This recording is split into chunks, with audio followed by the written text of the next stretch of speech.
Okay, going back to the inner ghost numbers, this is just some late night studying I've been doing on these things.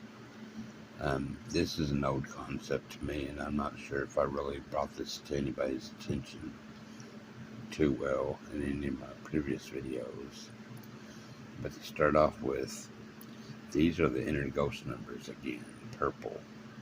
These 8 numbers on the inner cube's corners are the inner ghost numbers.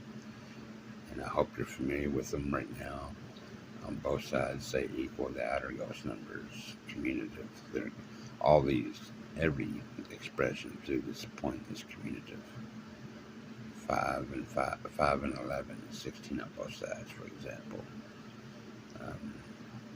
6 and 3 is 9 on both sides. They're all commutative. There's 13 that go around here. 13, I think, 1, 2, 3,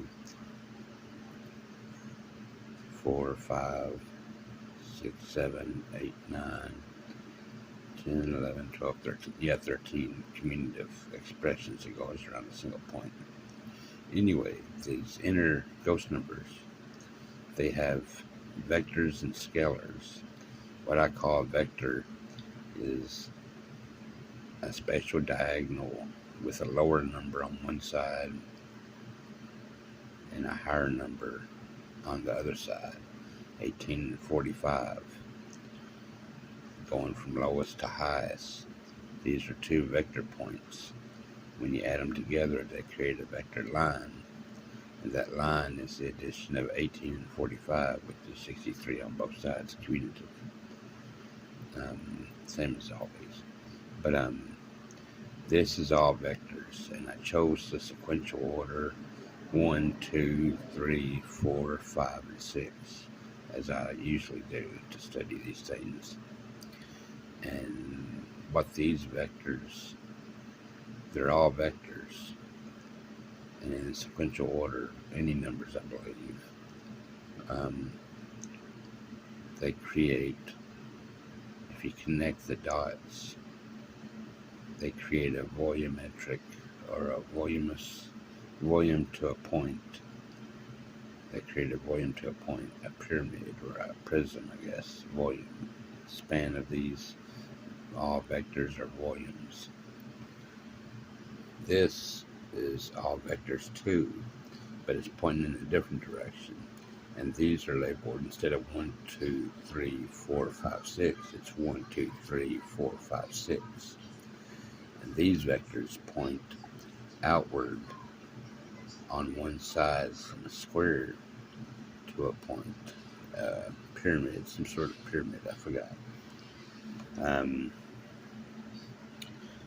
These are all scalars. What I mean by that, they don't go anywhere. They have magnitude, 18 on both sides, but no direction, no lower to higher number. No lower to higher number. But they're still commutative.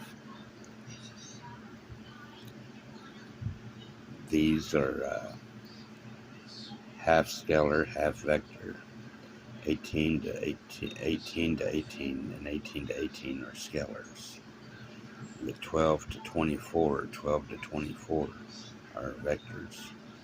And when you add these together, they create a plane, a triangular plane going to a dot, to a point.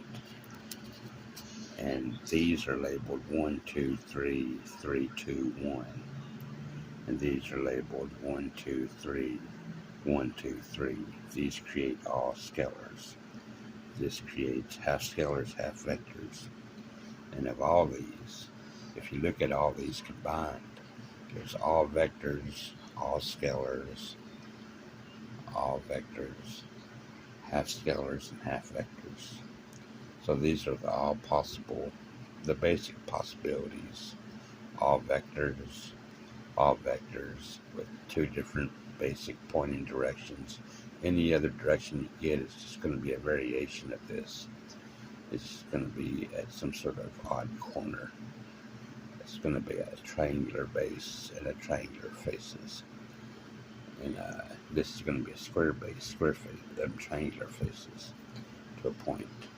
And it could be up here, it could be over here. It's just a rotation, whatever numbers you choose. They only come in these type of vectors with a span of a pyramid with a square base and a pyramid with a triangular base. You're going to a point. And these types of directions. And all these are scalars. They don't do anything, I believe. And all these are half scalars and half vectors, and they always produce a plane instead of a volumetric or a volume to a point. They produce a plane. And these vectors are brought up to a point. They produce a plane. And should have kept that light on. But these are just an example of all these numbers. So I thought I'd go up one. I thought I'd go up just to see if it still holds in sequential order. 4, 5, 6, 4, 5, 6. And this is all scalars again, like the previous form of 1, 2, 3, 1, 2, 3. And it's all scalars again. It doesn't do anything. 45, 45, 45, 45, 45. They're all scalars. And this is half scalar, half vector. And it produces a plane. And you can go up even further if you want to. 4, 5, 6, 7, 8, 9 could be down here. And 4, 5, 6, 7, 8, 9. And they would produce those two different types of... That doesn't have to be done. They produce those two types of voluminous vectors. So I guess that's what I wanted to cover on this tonight. This is a look again at these types of all vectors, two different types of directions and volumes. All scalars doesn't do nothing, and half scalars and half vectors. So, well, thanks a lot, and I hope you enjoyed this video.